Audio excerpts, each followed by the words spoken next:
दोस्तों नमस्कार, स्वागत है एक बार फिर से देश और दुनिया की तमाम बड़ी खबरों में। आपसे निवेदन है कृपया चैनल को सब्सक्राइब करें और घंटी बटन भी दबा दें। ये पहली बड़ी खबर है। 14वें दिन भी किसानों का आंदोलन जारी। किसानों ने कर दिया बड़ा ऐलान। कॉर्पोरेट घरानों और सरकार की जलाई जाएंगी अर्थियां। दरअसल किसान आंदोलन का आज 14वां दिन है। शंभू और खनौरी बॉर्डर पर किसान लगातार डटे हैं। किसान नेता सरवन सिंह पंधे ने कहा कि हमने भारत सरकार से मांग रखी है कि भारत सरकार खेती सेक्टर को WTO से बाहर निकाले। किसान नेता सरवन सिंह पंधे ने आह्वान करते हुए कहा कि 26 फरवरी को पूरे भारत के गली कूचे में WTO, कॉर्पोरेट घरानों और सरकार की अर्थियां जलाई जानी चाहिए। उन्होंने कहा कि 26 फरवरी को ही दोपहर के बाद हम शंभू और खनौरी बॉर्डर पर 20 फीट से ज्यादा ऊंचे पुतलों का दहन करेंगे। उन्होंने कहा कि 27 फरवरी को किसान मजदूर मोर्चा और संयुक्त किसान मोर्चा देश भर के अपने सभी नेताओं की बैठक करेगा, तो वहीं 28 फरवरी को दोनों मंच बैठेंगे और चर्चा करेंगे। इसके अलावा 29 फरवरी को किसान आंदोलन के अगले कदम पर फैसला लिया जाएगा।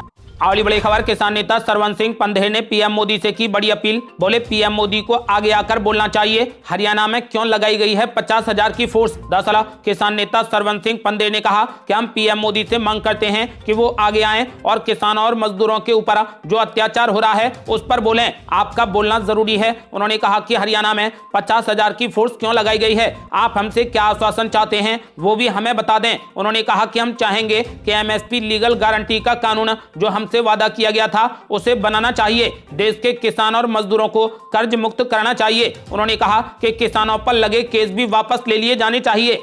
अगली बड़ी खबर, राजू ठाकरे ने ईवीएम मशीन पर उठाए सवाल। बोले ईवीएम मशीन की जगह बैलेट पेपर से कराए जाएं चुनाव। दरअसल महाराष्ट्र नवनिर्माण सेना यानी MNS के प्रमुख राजू ठाकरे ने ईवीएम मशीन की विश्वसनीयता पर सवाल उठाए हैं। इलेक्ट्रॉनिक वोटिंग मशीन को लेकर राजू ठाकरे ने कहा कि ईवीएम मशीन की जगह बैलेट पेपर से वोटिंग होनी चाहिए। उन्होंने कहा कि मेरा सवाल है कि अगर दुनिया में हर जगह मतपत्र से मतदान होता है तो भारत में ईवीएम से क्यों होता है। उन्होंने कहा कि भारत में भी ईवीएम मशीन की जगह बैलेट पेपर से चुनाव होना चाहिए।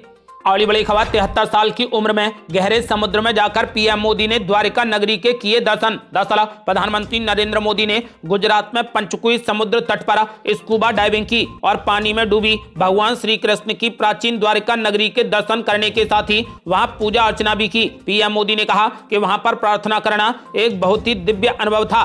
सफेद डाइविंग हेलमेट और गेरुआ वस्त्र पहने पीएम मोदी समुद्र तल में बैठे और हाथ जोड़कर प्रार्थना की। पीएम मोदी हाथ में मोर पंख लेकर वहां पर पहुंचे और उसे भगवान श्री कृष्ण को अर्पित किया। अगली बड़ी खबर, केंद्र मंत्री जी किशन रेड्डी ने कर दिया बड़ा दावा। बोले अप्रैल के पहले सप्ताह में होंगे लोकसभा के चुनाव। दरअसल आगामी लोकसभा चुनाव की तारीखों को लेकर केंद्र मंत्री और तेलंगाना बीजेपी अध्यक्ष जी किशन रेड्डी ने बड़ा दावा कर दिया। जी किशन रेड्डी ने कहा कि लोकसभा चुनाव 2024 अप्रैल के पहले सप्ताह में होंगे। जी किशन रेड्डी ने दावा करते हुए कहा कि हिमाचल प्रदेश में बीजेपी 4 संसदीय सीटें जीतेगी। इसके अलावा उन्होंने कहा कि कर्नाटक में बीजेपी की 25 सीटों पर जीत हासिल होगी। जहां तक तेलंगाना राज्य की सीटों का सवाल है तो उनका कहना है कि यहां पर बीजेपी आश्चर्यचकित करने वाली सीटें जीतेगी। अगली बड़ी खबर, आगरा पहुंची कांग्रेस की न्याय यात्रा। राहुल गांधी बोले बीजेपी की नफरत को मोहब्बत से हराएंगे। दरअसल मणिपुर से शुरू हुई कांग्रेस की भारत जोड़ो न्याय यात्रा राहुल गांधी के नेतृत्व में उत्तर प्रदेश के आगरा पहुंच चुकी है। अब यहां से राजस्थान में प्रवेश करेगी। इस यात्रा में समाजवादी पार्टी के मुखिया अखिलेश यादव भी शामिल हुए। साथ ही कांग्रेस महासचिव प्रियंका गांधी वाड्रा भी मौजूद रही। इस दौरान इन नेताओं ने बीजेपी पर जमकर हमला बोला। राहुल गांधी ने बीजेपी पर गरीबों के साथ अन्याय करने का आरोप लगाते हुए कहा कि अगर आप गरीब हैं तो आपके साथ में 24 घंटे इस देश में अन्याय होगा। उन्होंने कहा कि नफरत का कारण अन्याय है, इसीलिए हमने अपने यात्रा में न्याय शब्द को जोड़ दिया है। आपको बता दें कि राहुल गांधी ने कहा कि हम बीजेपी की नफरत को मोहब्बत से हराएंगे। अगली बड़ी खबर, राहुल गांधी की यात्रा में अखिलेश यादव ने बीजेपी पर बोला जबरदस्त हमला। बोले 80 हराओ बीजेपी हटाओ। दरअसल राहुल गांधी की भारत जोड़ो न्याय यात्रा में अखिलेश यादव ने भी शिरकत की। अखिलेश यादव के शिरकत करने पर वायनाड सांसद राहुल गांधी ने कहा कि भारत जोड़ो न्याय यात्रा में अखिलेश यादव जी का स्वागत है। आज बहुत खुशी का दिन है। हम सब मिलकर देश के लोकतंत्र और संविधान को बचाने की लड़ाई लड़ रहे हैं। उन्होंने कहा कि बीजेपी की नफरत को हम मोहब्बत से हराएंगे। इस बीच अखिलेश यादव ने कहा कि मैं जनता को धन्यवाद देना देना चाहता हूं, आने वाले दिनों में सबसे बड़ी चुनौती लोकतंत्र और संविधान को बचाना है। डॉक्टर भीमराव अंबेडकर के सपनों को पूरा करना है जिसे बीजेपी ने बर्बाद कर दिया है। अखिलेश यादव ने कहा, बीजेपी हटाओ देश बचाओ। राहुल गांधी जी देश में मोहब्बत की बात करते हैं, लेकिन ये शहर पूरा मोहब्बत का शहर है। उन्होंने कहा कि हमारी लड़ाई संविधान बचाने की लड़ाई है। हमारी लड़ाई तभी सफल होगी जब उत्तर प्रदेश में भाजपा हारेगी। अखिलेश यादव ने कहा, 80 हराओ लोकतंत्र बचाओ। अगली बड़ी खबर, 400 सीट का लक्ष्य पूरा करने के लिए एक्शन में अमित शाह। मध्य प्रदेश के हर बूथ पर टारगेट कर दिए फिक्स। दरअसल लोकसभा चुनाव से पहले गृह मंत्री अमित शाह ने मध्य प्रदेश का दौरा किया। यहां उन्होंने कार्यकर्ताओं को जीत का मंत्र दिया और अब की बार 400 पार का नारा सच करने के लिए कार्यकर्ताओं को रणनीति भी समझाई। कुछ कार्यकर्ताओं और नेताओं के साथ आमने सामने बैठकर उन्होंने आगामी 100 दिन का प्लान भी तैयार किया। 10% वोट शेयर बढ़ाने के लिए उन्होंने अभी से जोर लगाने की बात कही है। हारी हुई सीटों पर जोर देने की बात कहते हुए अमित शाह ने नव मतदाता सम्मेलन करने, दिव्यांग और बुजुर्गों से संपर्क बढ़ाने, सहायता समूह में शामिल होने और नए मतदाताओं पर सबसे ज्यादा ध्यान देने की बात कही है। अगली बड़ी खबर, मल्लिकार्जुन खड़गे ने पीएम मोदी पर बोला जबरदस्त हमला। बोले, अगर न्याय के साथ में जीना चाहते हैं तो एक हो जाइए, मोदी तानाशाह हैं। दरअसल कांग्रेस अध्यक्ष मल्लिकार्जुन खड़गे ने एक बार फिर केंद्र सरकार पर जमकर हमला बोला। उन्होंने दावा किया कि संविधान को बदलने के प्रयास चल रहे हैं और लोगों को चेतावनी दी है कि अगर वे आगामी लोकसभा चुनाव में मजबूती से एकजुट नहीं हुए तो देश में तानाशाही होगी। वो संविधान एवं राष्ट्रीय एकता सम्मेलन 2024 के समापन समारोह में बोल रहे थे। कांग्रेस नेता मल्लिकार्जुन खड़गे ने कहा कि कई लोग संविधान को मिटाने या बदलने की कोशिश कर रहे हैं। आप तानाशाही चाहते हैं या न्याय के साथ में जीवन जीना चाहते हैं, यह तय करना बेहद महत्वपूर्ण है। कांग्रेस अध्यक्ष मल्लिकार्जुन खड़गे ने कहा कि संविधान बचेगा तो इस देश की एकता बचेगी। यदि लोकतंत्र जीवित रहेगा तो हर कोई समृद्धि के साथ जी सकेगा। उन्होंने कहा कि आज केंद्र में ऐसी कोई सरकार नहीं है जो संविधान की रक्षा करती हो या फिर संविधान को ध्यान में रखकर काम करती हो, इसीलिए संविधान की रक्षा सबसे जरूरी है। अगली बड़ी खबर, यूपी में सफल हुआ सपा और कांग्रेस का गठबंधन तो उड़ गई बीजेपी की नींद। कमजोर सीटों के लिए बनाई खास रणनीति। दरअसल लोकसभा चुनाव 2024 के लिए बीजेपी पूरे दमखम के साथ तैयारी और रणनीति बनाने में जुट गई है। देश के सबसे बड़े राज्य उत्तर प्रदेश के लिए भी पार्टी ने खास प्लान तैयार किया है। यहाँ पर समाजवादी पार्टी और कांग्रेस के बीच में गठबंधन होने के बाद विपक्ष मजबूत हो गया है। ऐसे में सत्ताधारी एनडीए गठबंधन को भी पहले से बेहतर प्रदर्शन करने के लिए ज्यादा जोर लगाना होगा। इसके लिए बीजेपी ने कमजोर सीटों पर खास प्लान भी बनाया है। दिल्ली में भारतीय जनता पार्टी के मुख्यालय में हुई बैठक में खास प्लान तैयार किया गया है। पार्टी कमजोर सीटों पर पहले उम्मीदवारों के नाम का ऐलान करेगी ताकि उन्हें प्रचार करने का भरपूर समय मिल सके। अगली बड़ी खबर, लोकसभा चुनाव से पहले कांग्रेस पार्टी को लगा बड़ा झटका। 3 बार की विधायक विजया धरानी बीजेपी में हो गई शामिल। दरअसल लोकसभा चुनाव 2024 से पहले कांग्रेस को एक और बड़ा झटका लगा है। तमिलनाडु से 3 बार की विधायक रह चुकी विजया धरानी ने कांग्रेस पार्टी छोड़ दी है। अब वो भारतीय जनता पार्टी में शामिल हो गई हैं। दिल्ली में बीजेपी के मुख्यालय में पार्टी के कई नेताओं की मौजूदगी में उन्होंने बीजेपी की सदस्यता ग्रहण कर ली। आपको बता दें कि विजया धरानी कन्याकुमारी जिले से 3 बार कांग्रेस की तरफ से विधायक रह चुकी हैं। अब उन्होंने कांग्रेस से इस्तीफा दे दिया है और बीजेपी में शामिल हो गई हैं। अगली बड़ी खबर, गुजरात से कांग्रेस पार्टी पर जमकर बरसे पीएम मोदी। बोले, पहले सिर्फ घोटाले होते थे, मैंने वादा किया था कि देश नहीं लुटने दूंगा। दरअसल प्रधानमंत्री नरेंद्र मोदी भगवान श्री कृष्ण की कर्मभूमि द्वारिका धाम पहुंचे। यहां पर उन्होंने कांग्रेस सरकार पर जमकर निशाना साधा। पीएम मोदी ने कहा कि 2014 में जब आप सभी ने मुझे दिल्ली भेजा तब आपसे वादा करके गया था कि देश को लुटने नहीं दूंगा। पीएम मोदी ने कांग्रेस पर हमला बोलते हुए कहा कि कांग्रेस के समय में जो घोटाले होते रहे थे वो अब बंद हो चुके हैं। हमने देश को दुनिया की 5वें नंबर की आर्थिक ताकत बना दिया है। पीएम मोदी ने कहा कि परिणाम ये हैं कि देश में आप दिव्य निर्माण कार्य देख रहे हैं। गुजरात में हुए अलग अलग विकास कार्यों की बात कर रहे हैं। विकास भी विरासत भी के मंत्र पर चलते हुए अब आस्था के स्थलों को भी संवारा जा रहा है। अगली बड़ी खबर, टीडीपी और पवन कल्याण की पार्टी जेएसपी ने चुनावों के लिए जारी कर दी पहली लिस्ट। बीजेपी के साथ गठबंधन पर सस्पेंस जारी। दरअसल तेलुगु देशम पार्टी यानी टीडीपी और जनसेना पार्टी यानी जेएसपी ने आंध्र प्रदेश में लोकसभा और विधानसभा चुनावों के लिए अपने उम्मीदवारों की पहली संयुक्त सूची जारी कर दी है। इस सूची में 99 उम्मीदवारों के नाम की घोषणा की गई है। इनमें से 5 प्रत्याशी जेएसपी के हैं जबकि 94 टीडीपी के हैं। टीडीपी राज्य की कुल 175 विधानसभा सीटों में से 94 सीटों पर चुनाव लड़ेगी। आपको बता दें कि टीडीपी के सूत्रों का कहना है कि टीडीपी और जेएसपी दोनों राज्य में बीजेपी के गठबंधन में शामिल होने का इंतजार कर रही हैं। अगली बड़ी खबर, कांग्रेस पार्टी से निष्कासित नेता आचार्य प्रमोद कृष्णम ने कांग्रेस पार्टी पर बोला जबरदस्त हमला। बोले कांग्रेस पार्टी लुटेरों और भ्रष्टाचारियों की जमात है। दरअसल कांग्रेस पार्टी से निष्कासित किए गए नेता आचार्य प्रमोद कृष्णम ने कहा कि पहले की कांग्रेस के लिए लोगों के दिलों में बड़ा सम्मान था। जनता मानती थी कि कांग्रेस ने देश को आजादी दिलाई थी, लेकिन आज ये परसेप्शन बन गया है कि कांग्रेस पार्टी लुटेरों की जमात है और भ्रष्टाचारियों की जमात है। उन्होंने कहा कि कांग्रेस में अब हिंदू विरोधियों का वर्चस्व है और ये मैं नहीं कह रहा, बल्कि एमके एंटनी ने सोनिया गांधी को एक रिपोर्ट सौंपी थी जिसमें उन्होंने ये बात कही थी। आचार्य प्रमोद कृष्णम ने कहा कि जो पार्टी पहले राष्ट्रभक्ति का सिंबल मानी जाती थी, आज वो पार्टी भारत तेरे टुकड़े होंगे जैसे नारा लगाने वालों की पार्टी बन गई है।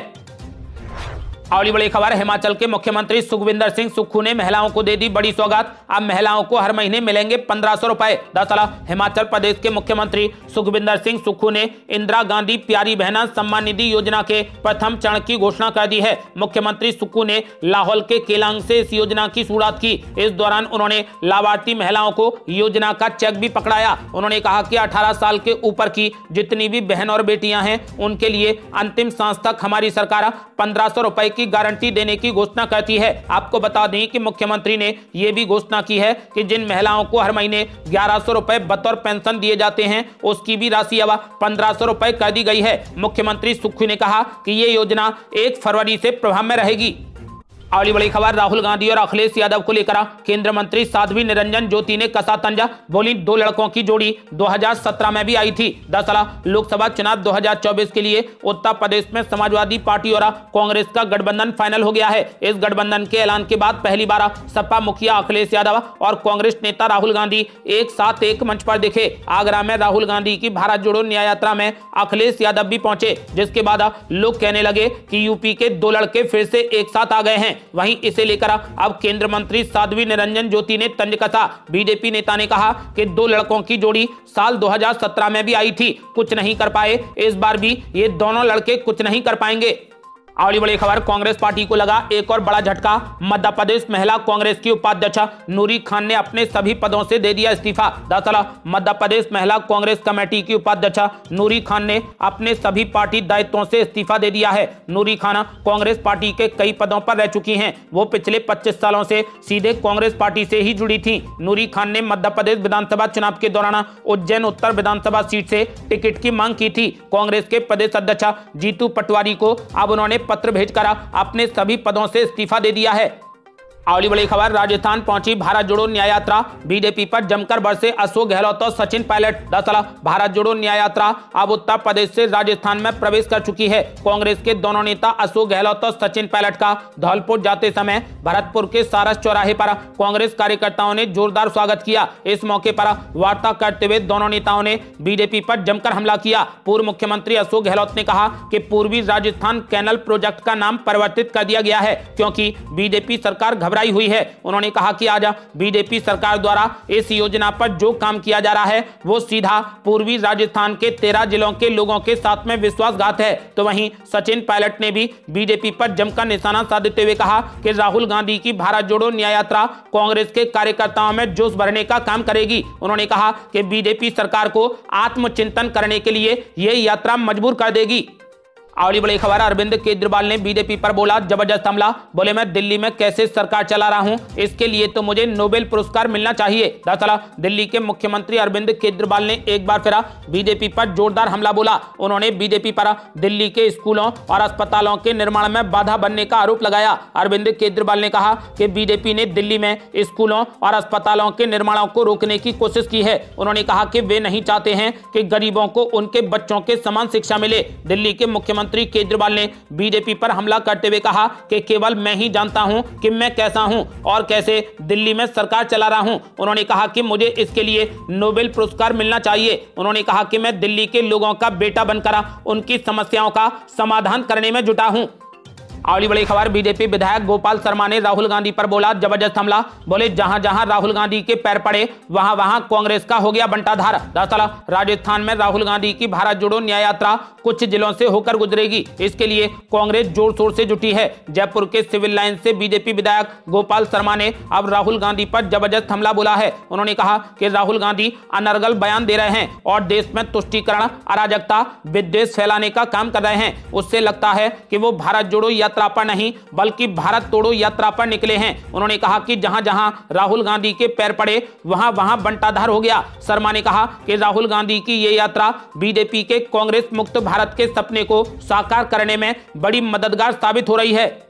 अगली बड़ी खबर, बिहार के गोपालगंज में नियोजित शिक्षकों ने एडमिट कार्ड जलाकर किया जोरदार प्रदर्शन। दरअसल के पाठक के आदेश के खिलाफ नियोजित शिक्षक प्रदर्शन कर रहे हैं। गोपालगंज के शिक्षकों का कहना है कि हम लोग 20 वर्षों से अधिक समय से सेवाएं दे रहे हैं। परीक्षा हो या चुनाव हो या सरकार के सभी कार्य हों, हम सभी में फिट हैं, तो हम किस बात की सक्षमता परीक्षा दें। शिक्षक नेताओं ने कहा कि जब तक बिहार सरकार हमारी मांगे नहीं मानेगी तब तक विरोध जारी रहेगा। पहले ही हम दक्षता परीक्षा दे चुके हैं, तो हम अब किस बात की सक्षमता परीक्षा दें। वहीं रविवार को बिहार शिक्षक एकता मंच के बैनर तले शिक्षा विभाग के परिसर में नियोजित शिक्षकों ने सक्षमता परीक्षा का प्रवेश पत्र जलाकर परीक्षा का बहिष्कार कर दिया।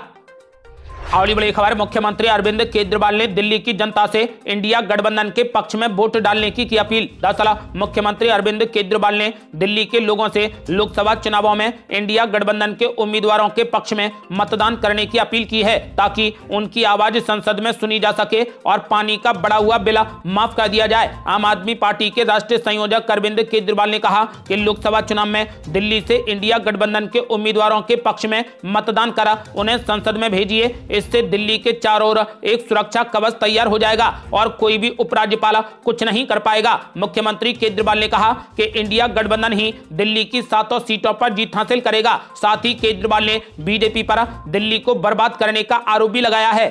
अगली बड़ी खबर, दिल्ली में बीजेपी दफ्तर के बाहर आम आदमी पार्टी कार्यकर्ताओं ने किया जोरदार प्रदर्शन। बीजेपी के खिलाफ जमकर लगाए नारे। दरअसल आम आदमी पार्टी ने रविवार को बीजेपी के खिलाफ पार्टी दफ्तर पर जोरदार प्रदर्शन किया। आम आदमी पार्टी ने यह कदम पानी के बढ़े हुए बिलों को ठीक करने के लिए लाई जा रही वन टाइम सेटलमेंट स्कीम को बीजेपी द्वारा रोके जाने की रणनीति के खिलाफ उठाया है। पार्टी के कार्यकर्ताओं ने बीजेपी के खिलाफ जमकर नारेबाजी की। आम आदमी पार्टी दफ्तर पर लगे पोस्टर पर लिखा है कि भाजपा वालों, केजरीवाल जी की पानी बिल माफी योजना को मत रोको। प्रदर्शन में भारी संख्या में आम आदमी पार्टी के कार्यकर्ता शामिल हुए। ये थी अब तक की बेहद बड़ी खबरें। रोजाना की ताजा खबरों को जानने और हमसे जुड़ने के लिए चैनल को लाल बटन दबाकर सब्सक्राइब करें और घंटी बटन भी दबा दें। जल्दी मिलते हैं बड़ी अपडेट के साथ। तब तक के लिए जय हिंद, जय भारत।